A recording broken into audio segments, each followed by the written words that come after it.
All right, in this lesson, I'm going to be showing you some chord voicings in A, some A7 chords going up the neck on the top 3 strings.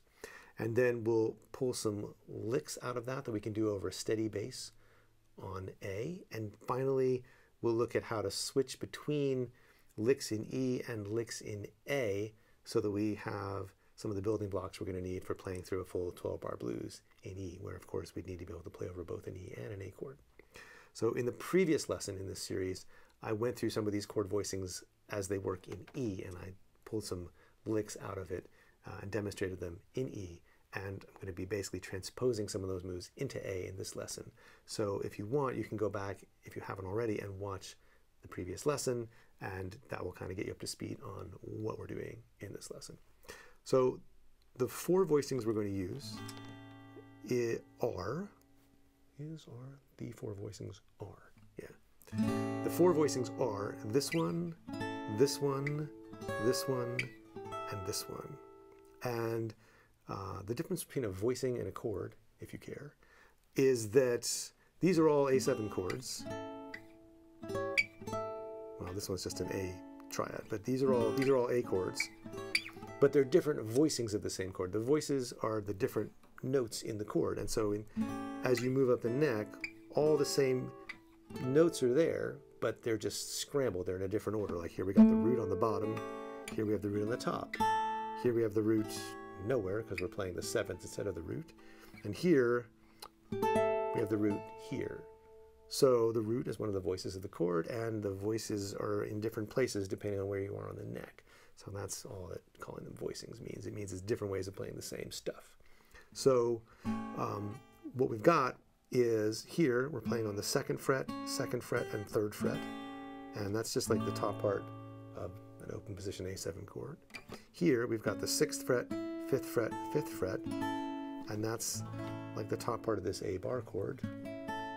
Here we have the 9th fret, 8th fret, and 9th fret, which is basically like this D7 shape you might know from open position, slid up until it sounds like an A chord. And finally, 12th fret, 10th fret, 12th fret, which is like the top part of a B7 shape, maybe. We used it here in the last lesson for an E chord. Now I'm using it for A. So 4 ways to play A or A7. And if you look at just the top note of each chord, that itself spells out an A7. Here's the 7th, root, 3rd, and 5th of A7. Okay, so those are the chords we're going to be using. Now, one of the first things we can do is take this lick that we did in E, and we can play it in open position to make an A chord. Now, for all these licks, the thumb is going to come over. We've been playing up until now with just the thumb on the low E. But since we're playing A chords now, we want to have an A root, and luckily we have an open A string. So we're going to use the open 5th string for the bass, and then start to play our licks. So in this case we have, and so we've got, we're coming into the chord by half step, so we're playing 1st fret on the 3rd and 2nd string. Coming in, we can slide up to the 2nd fret, then reaching up with the pinky to the high string at the 5th fret, back to 2nd fret on the 2nd string, and then 3rd fret on the high string. Sometimes it's hard to get that high string. It's a big stretch. You can always practice it up here, where the stretch is smaller, and then slowly work your way down. So you're reaching all the way up there. Now the way it falls over the bass is like this: 1 and 2 and 3, 4. So I'm counting with a triplet feel or a shuffle feel: 1 and 2 and 3 and 4 and you want to look at where the pinches are. So here's the bass by itself, fingers by themselves. Here's a pinch on the downbeat of 2, 2 more notes, and then bass notes, and there's no more pinches. There's only 1 pinch on the downbeat of 2. So we can do that. We can follow up with the groove. We were doing these groove moves in E, and now we've got the A held down on the 2nd fret of the 3rd string. So we could answer this. We could keep that going, or we could go to another chord shape. So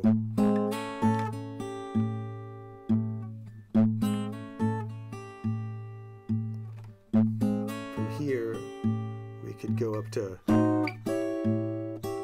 here. And so what I'm doing is taking this shape and coming into it by half step.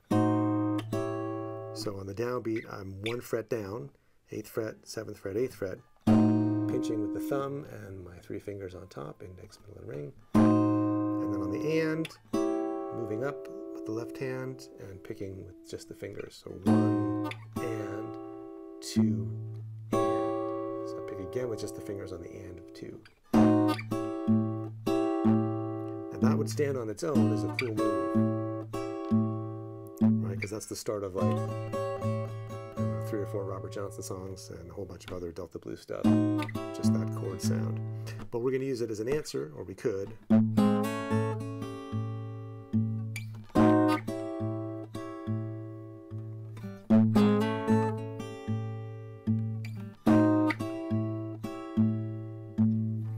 And you could turn it around.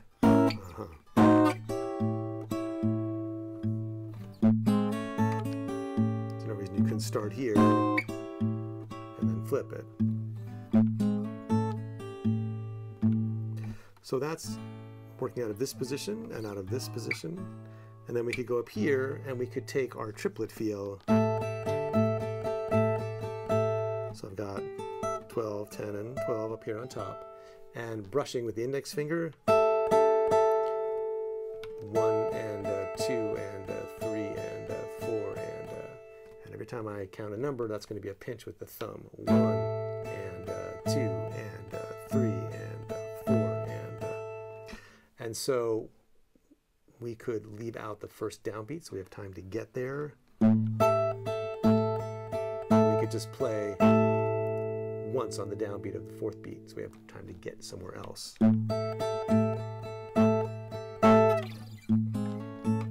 For instance, or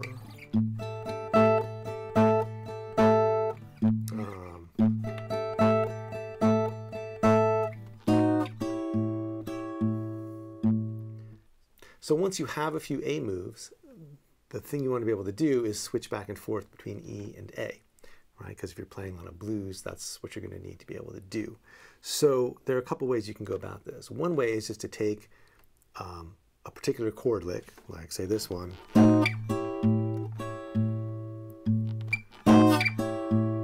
and make sure you can do it on both chords. So here it is on E. Here it is on A. So your thumb's got to switch between the 5th string and the 6th string, and your left hand's got to get to the new chord. And you can do that with any one of these moves. Now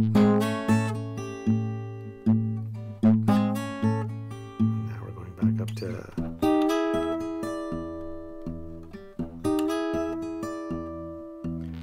So that's one way to practice, just making sure you know each chord move and you can place it over the appropriate bass. Now the other thing you can do is start to think in terms of what is called for in playing an actual 12-bar blues. And so in this case, you'd be playing through the first 8 measures. So 4 bars of E for the first line, and then for the next line, 2 bars of A and 2 bars of E. So you might take one lick like this, and then its answer, something like that. There's 2 bars right there. Then repeat it. Okay,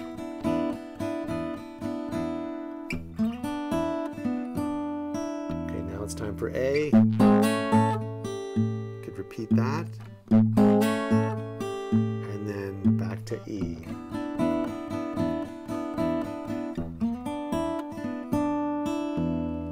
And that's as far as we've gotten. So that's just the first 8 bars. Or you could start up here, and you could try to make it a little more varied.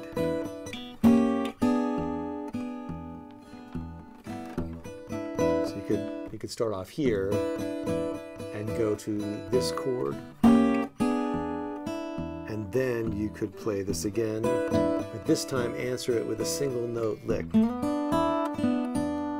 now go up here and play this 2-measure idea. And then down here again. Or you could, let's see, once you're here on the A chord, you could come back to E here and then go up. Just finding ways to work in all these different locations as you go through the first 8 bars. So that brings us right up to where you go to the 5 chord, to the turnaround, and there are a handful of moving parts involved in getting through the last 4 bars of the blues. So we're going to get into that in the next lesson. We're going to take a look at how to play over B7, how to play licks on A7 that resolve back to the 1 chord to E, and then we'll look at some actual turnaround licks. So that's all coming up in the next lesson. In the meantime, try working out these different chord licks in A and working on ways of switching between E and A and how to incorporate them into the blues form. If you've got questions or comments, things you want to ask me about this, or things you want to point out about the lessons, please leave them down below. There's room for comments. Look forward to hearing from you. Would love to answer any questions that you've got, and I will see you in the next lesson.